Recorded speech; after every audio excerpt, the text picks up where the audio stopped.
Alright YouTube, good morning. What I'm going to be doing today is going to be doing axle seals on my 2002 F150, and just for fun, because we're already going in there, we're going to do the wheel bearings as well on either side. So this is going to be a step-by-step series of a few videos, and I believe I'm going to continue to do little videos like this just as an instructional, and I usually do a lot of work on vehicles, so I think I'm going to start making some videos. So first things first is jack her up, put it on jack stands, take the wheels off, get it ready to go. So alright, so now that we got the wheels off and we have it on jack stands, you'll see the drip pan under there.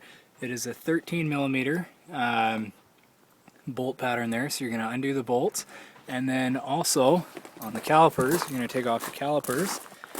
And back here, this one here, and this one here, they're 10mm bolts. Be very careful when you're tightening them up that you don't over torque them and break the bolts. They don't take a whole lot to tighten those up. So I'm going to remove the calipers, remove the rotors, and start draining the fluid. Alright guys, so as you'll see here, the axles inside there, there's open holes because I've got the axles pushed out.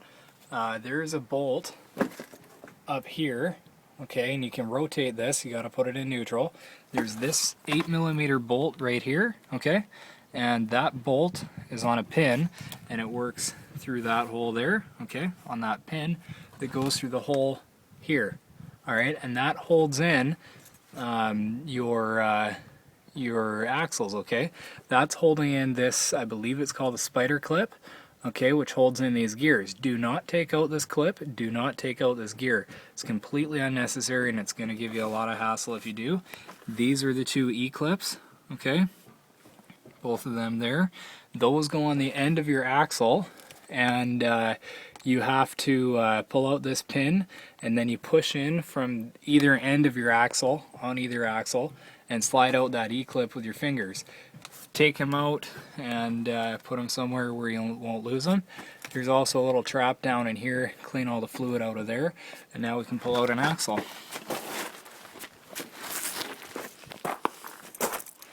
And you'll also get to see here where it was leaking. So just very carefully pull this out. So that's an axle seal there, and I had gear oil all in my rotor, as well as contaminating my emergency brake as well. When I went to adjust it, this is what I found. So now the axle comes out on either side, nice and easily. Okay, it's going to drip a little bit of gear oil, no big deal.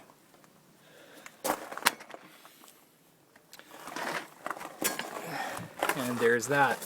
Now, in here you have access to your wheel bearing, okay, and the axle seal itself. Alright guys, so what I've done now is I've cleaned off the surface of the back of the diff here, okay? I've done the exact same thing to the cover, and what I like to use is a razor blade and just some,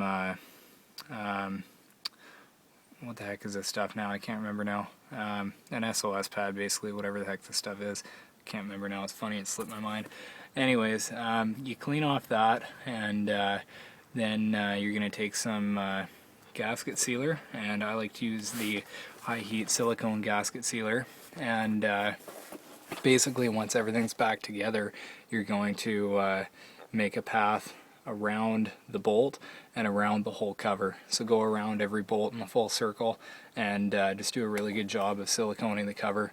And then okay guys, so I like to use a big pair of pliers here and grab on the edge of the seal in here. So if I can get that right, there you go. Grab on the end of the seal, just pry it out of there. Okay, now your wheel bearings will come out of here. Hopefully pretty easily. That might take a bit. Alright guys, so last time when I had the camera on here, I was ready to pull out the bearings. And as you can see, it is a royal pain in the ass to do this. The bearing race itself there, you need to pull it out of there with a really good slide hammer. I used one that's got 3 claws on it, and I pulled it out from the top, from the forward lip there.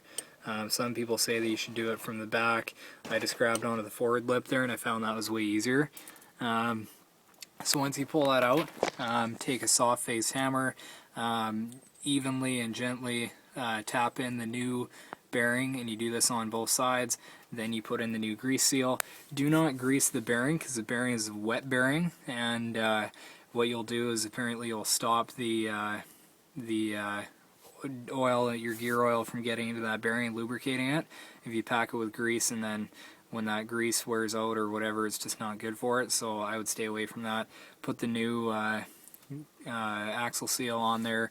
You can grease the new axle seal. It's a good idea. There's a spring inside there, and that's basically holding tension on it, and it's gonna grip to your axle and seal it for you. So that's where we're at so far. All we got to do now is put in the new or put your axles back in there and put her all back together. So pretty easy.